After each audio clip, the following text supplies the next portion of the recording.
Back in September of 2001, I was dating an Air Force daughter, a United States airman from Washington State in Puyallup. Went to fight when terrorists killed 3,000 people, 2,000 people, 1,000 people. Different numbers in different brains. And now during a coronavirus pandemic, Broadway, Pine and Pike, next to a police precinct during a coronavirus pandemic. In Boylston and Republican, in Broadway and Republican, in downtown and Pike, and downtown and Pine, have been overrun with graffiti and broken glass and trash. Humans dressed in black, carrying bats, tennis rackets, casually walking with their phones, recording information and sending out communications to Twitter and Facebook, Mark Zuckerberg and Google. My neighbor who hits my wall. My other neighbor who tells me her problems, her difficulties now. September 11, 2001, terrorism not only killed adults but children. 2020 terrorist choices and decision making, with a Governor Jay Inslee and a Mayor Durkin, Jenny, Miss, and Mr., who say wear a mask and that's all. Stay out of the restaurants, that's it. Tell the landlord about the bully next door. Okay, now what? And there you have a psychology, a question.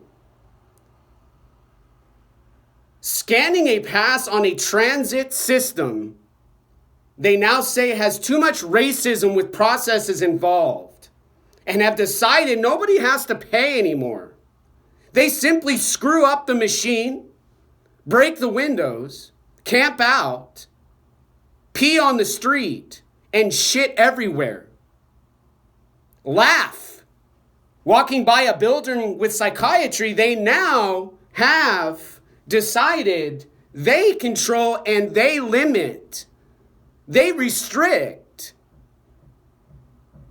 And worst of all, decide, well, who's got to take those pills?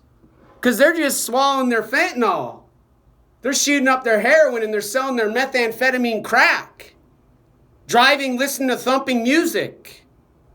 Saying they are diverse and their culture matters more than black or some other gender they describe in their manifesto philosophy theory now.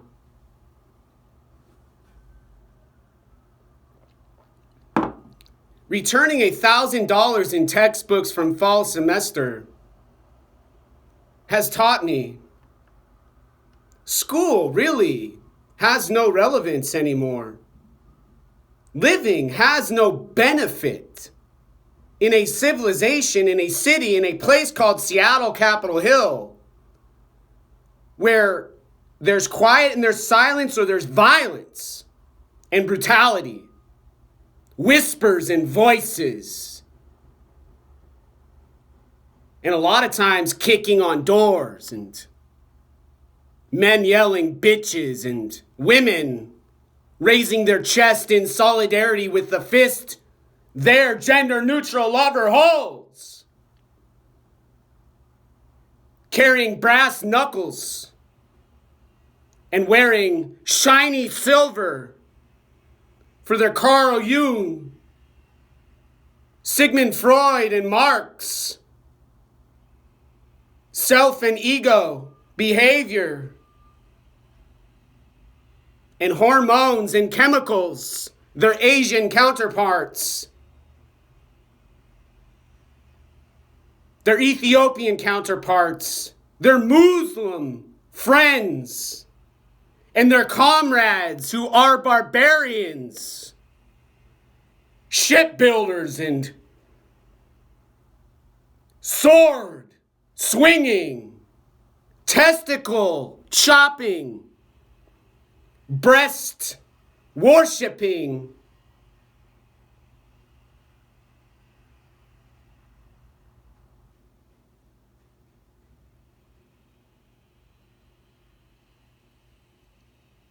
they say anti-fascist protesters. An activist class, in other words. Saying the limits for volume are here. Behavior, here. In between the two, I already made a mistake. Moving both of my hands when I was told to live in slavery. Told by a man and his girlfriend, can you be quiet? They're trying to fucking make babies. And mostly have sex, you freaking stupid idiot.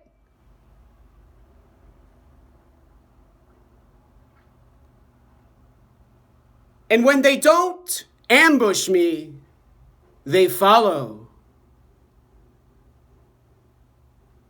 They track. And when opportunity arises from the dead economics they provide, they kill and murder. They take their fist and smash a face, and they look in the eyes of their victim and they smile. They point to their drug pouch, their medical pouch, their chaplain cross. They say no longer involves Jesus, who's a racist, thug, gangster, anarchist. And then they make a human walk a long road home on their land, on their earth. They told the Native Americans they recovered for their needs and assistance provided by donations from y'all. Now,